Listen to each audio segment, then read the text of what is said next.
এশার সালাতের পরে বক্তব্য দেওয়া যাবে কি, এর সত্যতা জানতে চাই। শ্বশুরকে বাবা বলে ডাকা যাবে কি?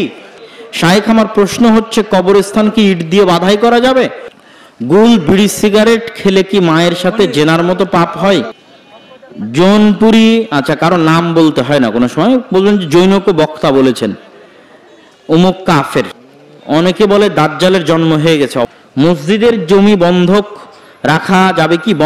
নির্ধারিত একজন বক্তার নাম উল্লেখ করে বলেছেন যে অমুকের বক্তব্য শোনা যাবে কিনা। জুমার দিন ইমাম খুতবা দেওয়ার সময় মুসল্লিরা মসজিদে প্রবেশ করে ইমামের সামনে সালাত শুরু করে দেয়। ইমাম খুতবা দেওয়ার সময় সালাত আদায় করা যাবে কি? আমাদের মসজিদের ইমাম বলেছেন বেদাত বলতে কিছু নেই, নাউজুবিল্লাহি মিন যালিক। আল্লাহর রাসূল যেখানে বলেছে বেদাত শব্দ, আয়েশা রাদিয়াল্লাহু তাআলা আনহার হাদিস, বুখারীর হাদিস, সেখানে ইমাম সাহেব কেমনে বলে বেদাত বলতে কিছু নেই? ইমাম সাহেবের কি বাপের পৈতৃক সম্পত্তি দিন? মেয়েরা হাইজ অবস্থায় কোরআন পড়তে পারবে কি? এটা একটা বিতর্কিত মাসালা। কেউ কেউ বলেছে পড়তে পারবে, কেউ কেউ বলেছে পড়তে পারবে না। যারা বলেছে পড়তে পারবে তাদের দলিল কি? তাদের দলিল হচ্ছে মুমিন কোনো সময় অপবিত্র, প্রকৃত অর্থে অপবিত্র হয় না। একমাত্র যারা মুশরিক কাফের তারা প্রকৃত অর্থে অপবিত্র। ইন্নাল মুমিনুনা লা ইয়ানজাস, মুমিনরা কোনো সময় মসজিদের জন্য এখানে দেন আমার হাত দিয়ে দিবেন। জি, আপনারা সবাই ঠান্ডা মাথায় মসজিদের এই যে স্টেজের সামনে এসে হোক, আপনাদের মাধ্যমে এগেলে হোক, দানে অংশগ্রহণ করবেন। তো মুমিনরা কোনো সময় অপবিত্র হয় না। আর রাসূল সাল্লাল্লাহু আলাইহি ওয়াসাল্লাম আয়েশা রাদিয়াল্লাহু তাআলা আনহাকে বলেছেন যে তোমার হাতে অপবিত্রতা নেই, তুমি যে হায়েজ অবস্থায় আছো, এটা এই অপবিত্রতা তো তোমার হাতে লেগে নেই। এটা রাসূল সাল্লাল্লাহু আলাইহি ওয়াসাল্লাম আয়েশা রাদিয়াল্লাহু তাআলা আনহাকে বলেছেন। এশার সালাতের পরে বক্তব্য দেওয়া যাবে কি, এর সত্যতা জানতে চাই। এশার সালাতের পরে অপ্রয়োজনীয় কথা বলা নিষিদ্ধ, তবে প্রয়োজনীয় কথা হলে বলা যাবে। তার মধ্যে দিনের দাওয়াতি কাজ যদি প্রয়োজনীয় মনে করা হয় অবশ্যই বলা যাবে। শ্বশুরকে বাবা বলে ডাকা যাবে কি? সম্মানার্থে বাবা বলে ডাকা যাবে, তবে প্রকৃত বাবা বলা যাবে না, তথা কাগজে কলমে সকল জায়গায় প্রকৃত বাবা বলার অপশন নেই। শায়েখ, আমার প্রশ্ন হচ্ছে কবরস্থান কি ইট দিয়ে বাধাই করা যাবে?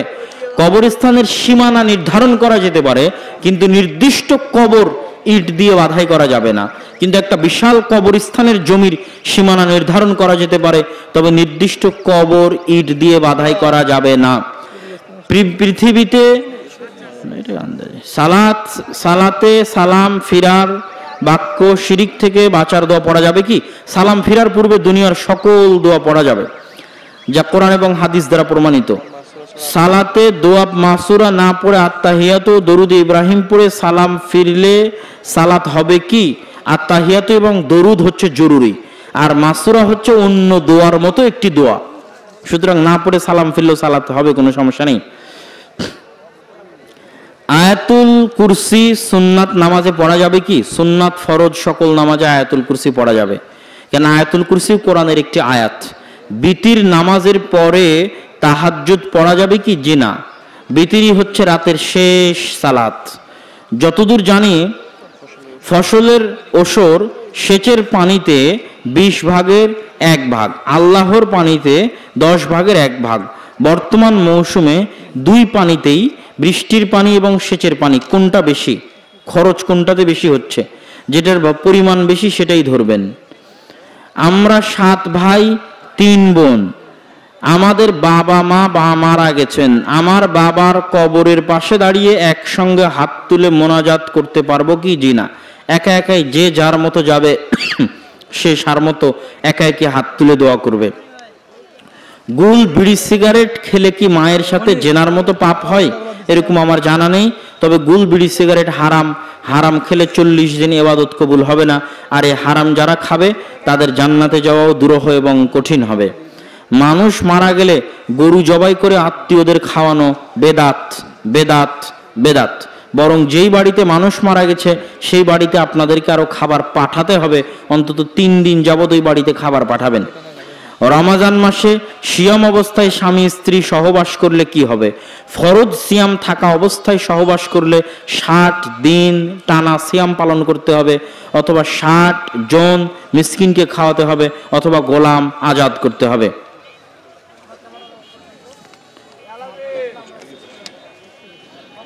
জৌনপুরি, আচ্ছা কারো নাম বলতে হয় না কোনো সময়, বলবেন যে জৈনক বক্তা বলেছেন অমুক কাফের। কেউ যদি কাউকে কাফের বলে আর তিনি যদি কাফের না হন, তাহলে যে কাফের ফতোয়া দিবে সেই কাফের হয়ে যাবে। মাসিক শেষ হওয়ার পর গোসল এবং অজুর মাধ্যমে পবিত্র হতে হয়। টঙ্গীর ইজতেমায় গেলে নাকি হজের নেকি হয়, ব্যাপারে কিছু বলুন। এইটা হজের অপমান, এর বিষয়ে আর কি বলবো। কিসের অপমান? হজের অপমান। হজের অপমান। যেখানে হজ হচ্ছে যে পৃথিবীর সর্বপ্রথম মসজিদ যেটা আল্লাহর ইবাদতের জন্য তৈরি করা হয়েছে সেটা মক্কায়। আর এই সর্বপ্রথম মসজিদ হুদাল্লিন নাস, মানুষের জন্য হেদায়েত স্বরূপ। ফেরেশতা বানিয়েছে, ইব্রাহিম বানিয়েছে, রাসূল সাল্লাল্লাহু আলাইহি ওয়াসাল্লাম বানিয়েছে। সেই মক্কা, সাফা, মারওয়া, আরাফা, সেগুলোর সাথে বাংলাদেশের জমির কোনো তুলনা আছে? কোনো তুলনা নেই। বাংলাদেশের জমিতে কোনো নবী এসেছে কিনা তারই প্রমাণ নাই। অনেকে বলে দাজ্জালের জন্ম হয়ে গেছে। অবশ্যই দাজ্জালের জন্ম হয়েছে বহু আগে। আল্লাহ রাসূলের যুগে সাহাবীরা দাজ্জালকে দেখে এসেছে। সহিহ বুখারীর হাদিস, তামিম আদ-দারি রাদিয়াল্লাহু তাআলা আনহু দাজ্জালকে দেখে এসে আল্লাহ রাসূলকে দাজ্জালের বর্ণনা শুনিয়েছেন। আর রাসূল সাল্লাল্লাহু আলাইহি ওয়াসাল্লাম ওই লম্বা ঘটনা মিম্বারে দাঁড়িয়ে সব সাহাবীকে শুনিয়েছে। সহিহ বুখারীতে খুলে দেখেন, দাজ্জাল বহু আগেই জন্ম, কিন্তু সে বন্দী অবস্থায় আছে, হাত পা জিঞ্জিরাবদ্ধ আছে। কখন আল্লাহ সুবহানাহু ওয়া তাআলা তাকে ছাড়বেন, মুক্ত ঘোষণা করবেন, সেটা আল্লাহ সুবহানাহু ওয়া তাআলা জানেন।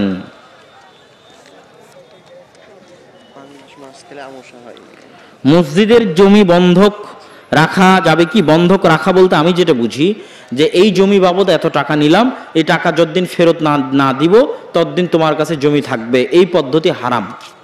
এই পদ্ধতি কি? হারাম। জমি লিজ দেওয়া যেতে পারে, প্রতি বছরের ভিত্তিতে তুমি আমাকে এত টাকা দিবা, জমি তুমি তোমার মতো আবাদ করবা, এটা হচ্ছে লিজ দেওয়া। জমি লিজ দেওয়া যেতে পারে। জমি বর্গা আকারে আধি দেওয়া যেতে পারে, যেটা আমাদের রাজশাহীতে বলে আধি দেওয়া। এই জমি তুমি আবাদ করবা, এত ভাগের এক ভাগ সব ফসল তুমি আমাকে দিবা। আধিও দেওয়া যেতে পারে, লিজও দেওয়া যেতে পারে, কিন্তু বন্ধক হারাম। পাঙ্গাস মাছ খেলে আমার আমাশা হয়, এটা আমি বিশ্বাস করি, তাতে কি আমার পাপ হবে? বৈজ্ঞানিক দলিল ছাড়া, ডাক্তারি দলিল ছাড়া এমনি বিশ্বাস করলে কুসংস্কার হবে। ডাক্তার যদি বলে যে হ্যাঁ সত্যি, নির্ধারিত একজন বক্তার নাম উল্লেখ করে বলেছেন যে অমুকের বক্তব্য শোনা যাবে কিনা, আমি নির্ধারিত কোনো বক্তার নাম উল্লেখ করে কোনো প্রশ্নের উত্তর দিতে আগ্রহী নই। কোনো বক্তার বক্তব্য শোনা যাবে কি যাবে না এ বিষয়ে নির্ভর করে আপনার জ্ঞানের উপর, আমার ফতোয়ার উপর নয়। কিসের উপর নির্ভর করে? আপনার জ্ঞানের উপর।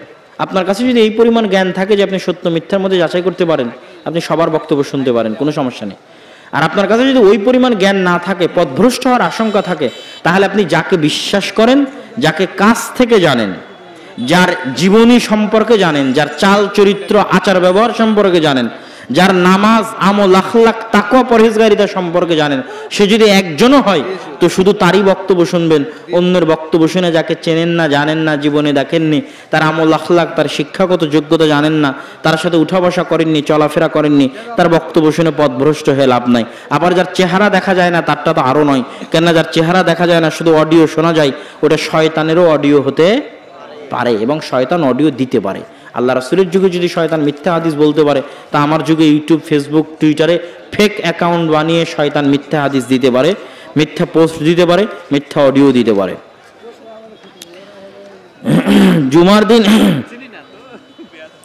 জুমার দিন ইমাম খুতবা দেওয়ার সময় মুসল্লিরা মসজিদে প্রবেশ করে ইমামের সামনে সালাত শুরু করে দেয়।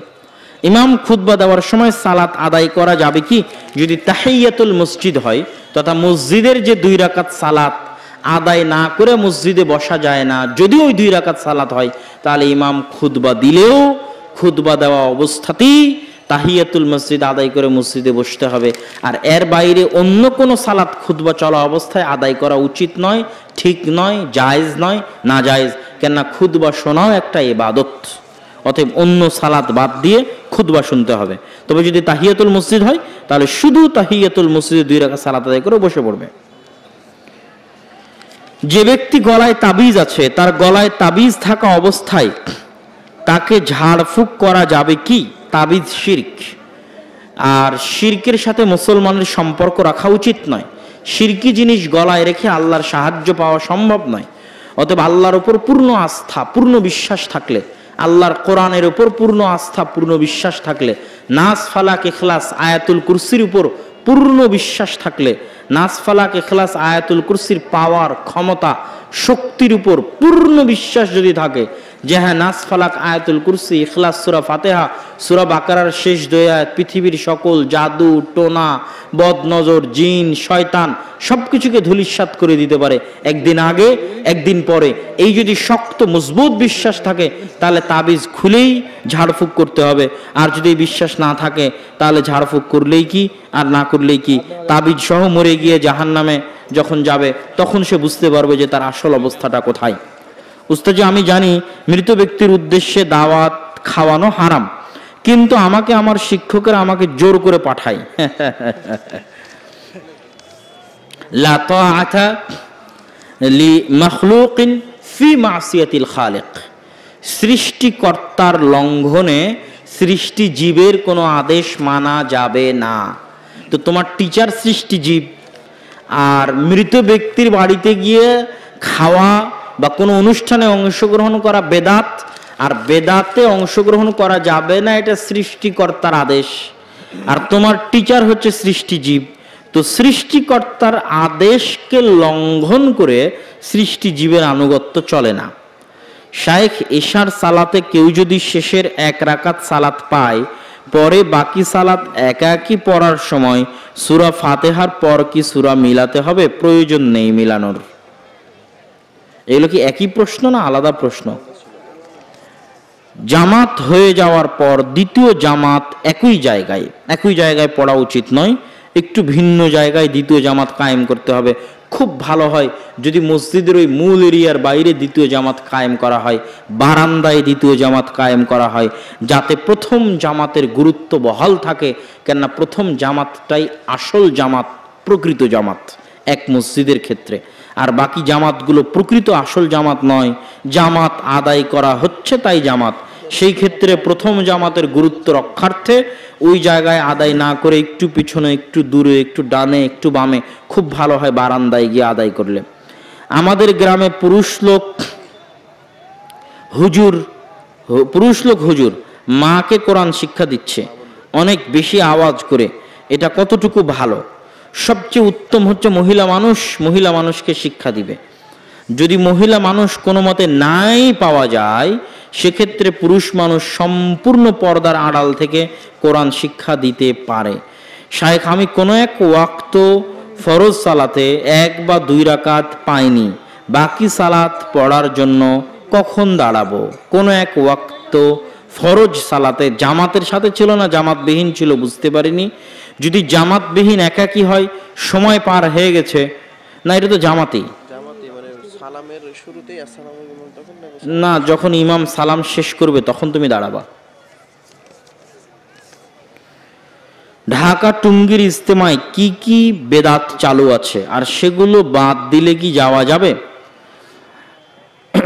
তাবলিগ বা দাওয়াতি কাজ উত্তম।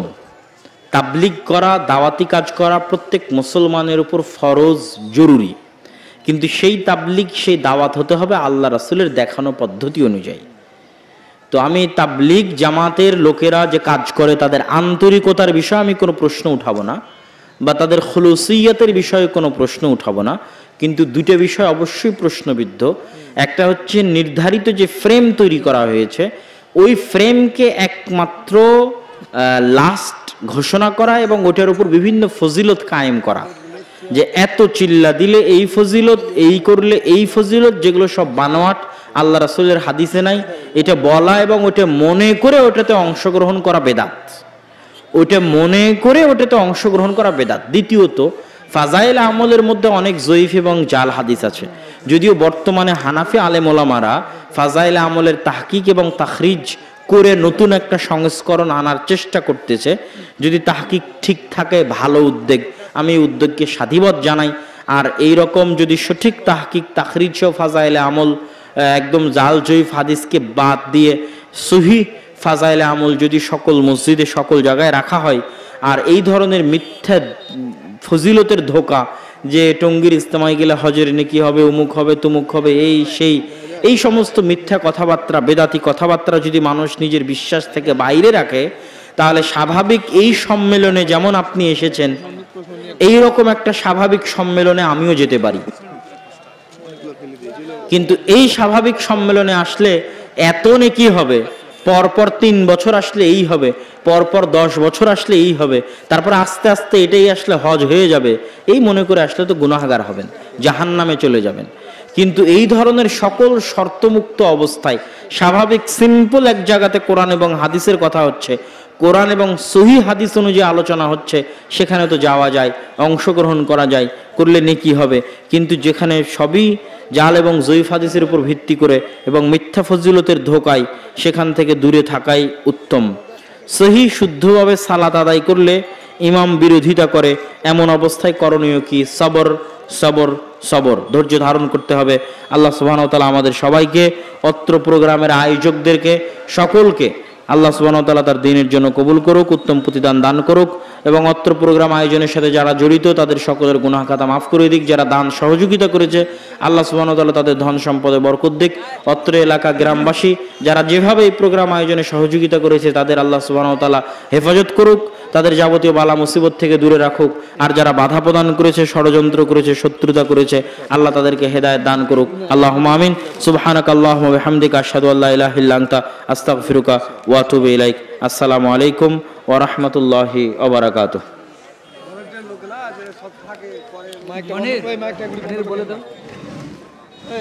এই কথা কয়টা বলে দিতে